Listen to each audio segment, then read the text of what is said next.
Bismillahirrahmanirrahim. Allahumma sholli ala Muhammad wa ala ali Muhammad. Gempa bumi yang terjadi di Cianjur belakangan ini dengan magnitudo 5,6 telah menghancurkan ratusan rumah dan membuat 300 orang nyawa melayang. Musibah yang luar biasa yang sangat memedihkan, dan patut kita memberikan bantuan kepada masyarakat Cianjur, yang kemudian juga disusul dengan gempa bumi yang terjadi di Garut hari ini.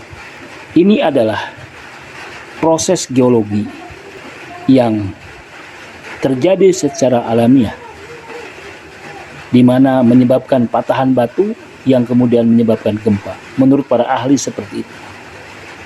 Jadi sebetulnya kalau dalam bahasa sastra, ini adalah sabda alam. Ini adalah suara alam, yang memang alam memiliki gaya hidup sendiri, memiliki gerakan sendiri.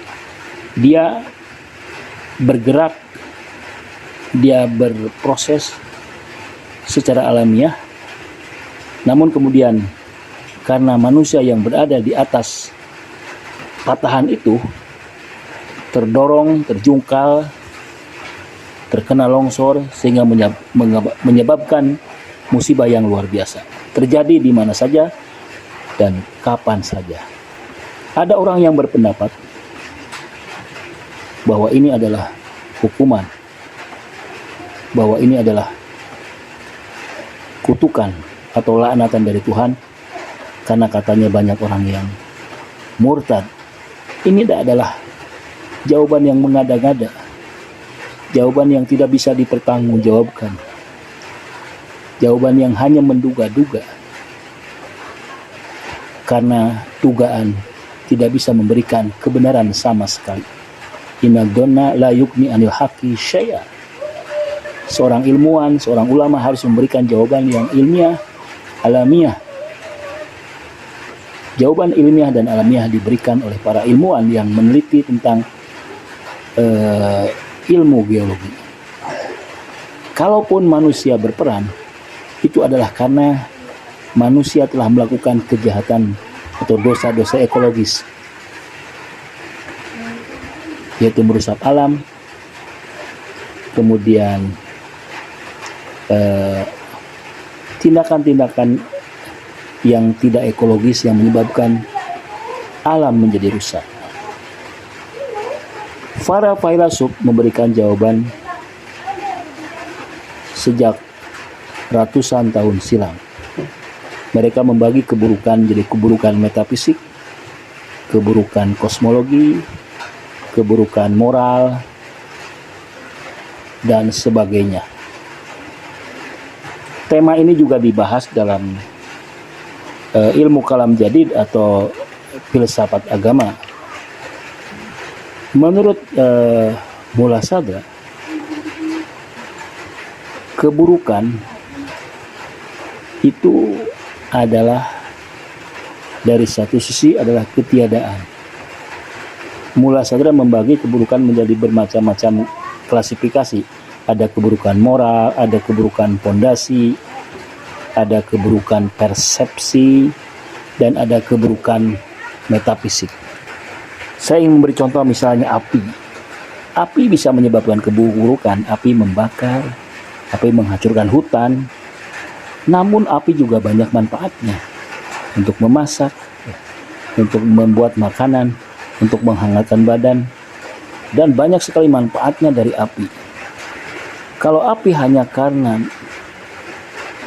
bisa membakar hutan, kemudian kita meminta agar api dihilangkan, maka itu akan bertambah keburukan.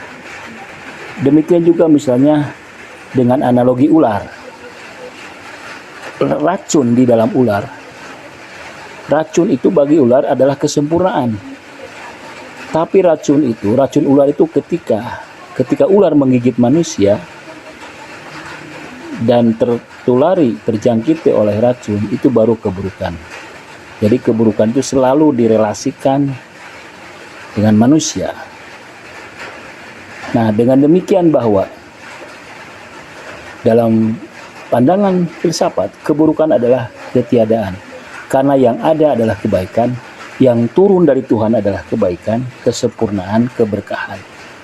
Semua yang diciptakan Tuhan adalah kebaikan. Kalaupun ada yang disebut keburukan, itu karena pertama, relatif dalam kaitannya dengan manusia. Yang kedua, subjektif, karena manusia lebih sering memperhatikan dirinya, keluarganya, dan masyarakatnya. Yang ketiga, keburukan itu adalah disebut dengan istilah bil arad atau aksidental, bukan bidzat, bukan substansial. Jadi keburukan itu adalah hal-hal yang sebetulnya aksidental, dia tidak memiliki otonomi sendiri. Kemudian keburukan adalah partikular perspektif.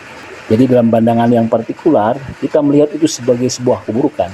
Tapi kalau dilihat dari pandangan yang komprehensif atau holistik, sebetulnya agak banyak mengandung kebaikan. Dan yang keempat atau yang kelima, keburukan dianggap keburukan, kematian, musibah, penderitaan dianggap keburukan karena dari pandangan yang elementer.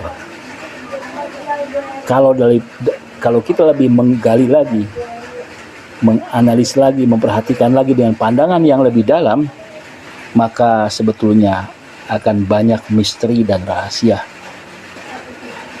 yang bermanfaat bagi manusia.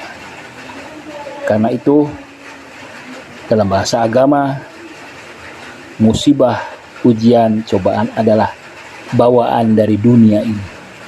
Dunia memang diciptakan dalam kondisi seperti itu. Dia harus selalu berevolusi. Dia harus selalu berubah. Tapi tujuan dari perubahan-perubahan atau gerakan ekologis, gerakan proses geologis dari alam-alam materi ini sebetulnya menuju kesempurnaan. Bisa jadi perjalanan proses ini di awal-awalnya terlihat seperti membuat kita menderita, membuat manusia kesusahan, membuat manusia kehilangan keluarganya, membuat manusia kehilangan hartanya, kehilangan bendanya. Namun dalam perspektif perjalanan panjang, maka semuanya itu adalah pengandung kebaikan. Karena tidak ada keburukan yang turun dari Tuhan. Allahumma sholli ala Muhammad wa ala ali Muhammad.